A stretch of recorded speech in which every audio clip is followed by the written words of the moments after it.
Good morning to all of you. मैं अजयपाल यादव आज आपका एक बार फिर से स्वागत करता हूं मेरे online YouTube platform encyclopaedia of study पर। आज की क्लास में हम प्रीवियस ईयर में आए हुए कुछ इम्पोर्टेंट क्वेश्चंस पढ़ेंगे जो कि सिटीजनशिप या नागरिकता से आए हैं। तो आइएगा स्टार्ट करते हैं। फर्स्ट क्वेश्चन जो कि आपका CPO SI 2022 में आया हुआ था। क्वेश्चन है, which of the following is a unitary feature of Indian constitution. Unitary का मतलब होता है एकात्मक। भारतीय संविधान की क्या एकात्मक विशेषता है? ऑप्शन है distribution of power, written constitution, rigidity या सिंगल सिटीजनशिप। याद रखिएगा, एकल नागरिकता भारत के संविधान की एकात्मक विशेषता है। कोई भी भारत का नागरिक जो भारत के भौगोलिक क्षेत्र में रहता है, चाहे वो कहीं पर भी रहे, वो भारत का नागरिक है। राज्य नागरिकता को केंद्र से अलग नहीं कर सकते। तो आपका करेक्ट आंसर है डी। अगला क्वेश्चन CGL 2022 में आया हुआ है। In which of the following years was the citizenship act passed for the first time in India.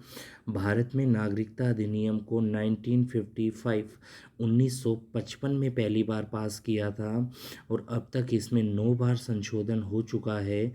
अंतिम संशोधन अमेंडमेंट 2019 में हुआ था, जिसे सिटीजनशिप अमेंडमेंट एक्ट कहा गया था, जिसके अनुसार भारत सरकार ने ऐसे व्यक्तियों को जो भारत के पड़ोसी देशों से आते हैं, खासकर अफ़गानिस्तान, बांग्लादेश, पाकिस्तान जैसे देशों से, और जो कि वहाँ पर रिलीजियस माइनॉरिटी है, हिंदू, सिख, बुद्धिस्ट, जैन, पारसी और क्रिश्चियन, उन्हें भारत की नागरिकता देने के लिए इस कानून को पास किया था और ये 2019 में पास हुआ था।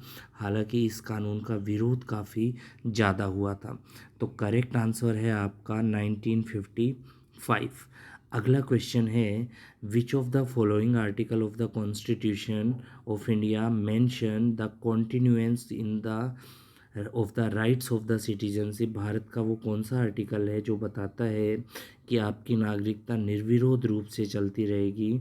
बेटा करेक्ट आंसर है आर्टिकल 10। आर्टिकल 10 ये मेंशन करता है कि कोई भी व्यक्ति भारत का तब तक नागरिक बना रहेगा जब तक कि भारत की संसद द्वारा नागरिकता के कानूनों में कोई संशोधन ना किया जाए। क्वेश्चन CHSL 2021 में आया हुआ है। अगला क्वेश्चन है, ड्यूल सिटीजनशिप दोहरी नागरिकता is important feature in which form of government. वो कौन सी गवर्नमेंट का इम्पोर्टेंट फीचर होता है? ऑप्शन है आपके पार्लियामेंट्री, फेडरल, यूनिटरी और अथॉरिटेरियन। आपका इसमें जो करेक्ट आंसर है वो है आपका बेटा फेडरल। फेडरल सरकार का इम्पोर्टेंट फीचर होता है बेटा ड्यूल सिटीजनशिप। यहाँ पर अगर हम बात करें ड्यूल सिटीजनशिप की, तो भारत ड्यूल सिटीजनशिप नहीं देता है, भारत सिंगल सिटीजनशिप देता है। ये क्वेश्चन SSC DEO के एग्ज़ाम में 2012 में आया हुआ था। अगला क्वेश्चन है, in India the concept of single citizenship is taken from. ये CGL में आया हुआ क्वेश्चन है।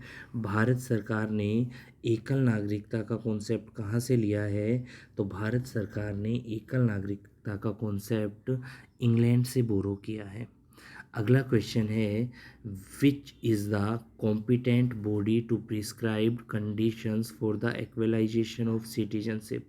वो कौन सी संस्था है जो हमें इस बात के लिए कंडीशंस एप्लीकेबल करती है कि किस तरीके से आप भारत की नागरिकता ले सकते हो?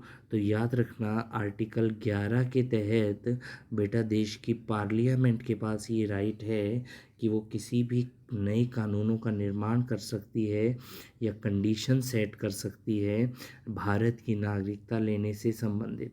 ये क्वेश्चन आपका SSC CHSL के एग्ज़ाम में आया हुआ है।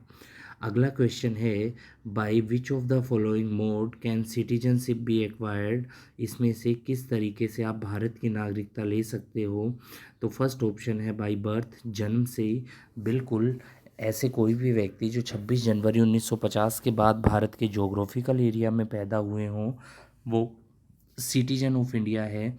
तो फर्स्ट आपका आंसर करेक्ट है बाई हेरिडिटी, जन्म से या वंश से नागरिकता। बाई हेरिडिटी वंश से भी आप नागरिकता ले सकते हो अगर आपके बर्थ के समय आपके फादर या मदर के पास इंडिया की सिटीजनशिप थी, तो आप भी इंडिया की सिटीजनशिप को अवेल कर सकते हो। बाई रजिस्ट्रेशन, रजिस्ट्रेशन से भी इंडिया की सिटीजनशिप आप ले सकते हो। इसके लिए आपको कुछ कंडीशंस को फॉलो करना पड़ेगा जिसे गवर्नमेंट ऑफ इंडिया ने प्रिस्क्राइब किया हुआ है, लेकिन बाई रिक्वेस्ट से आप भारत की नागरिकता नहीं ले सकते। तो इसका हमारा करेक्ट आंसर होगा B 1, 2 and 3। By birth, by heredity और बाई रजिस्ट्रेशन हम भारत की नागरिकता ले सकते हैं। आई होप आपको आज की क्लास अच्छी लगी होगी। अगर क्लास अच्छी लगी है तो लिंक को शेयर कीजिएगा, चैनल को सब्सक्राइब कीजिएगा। जय हिंद, जय भारत।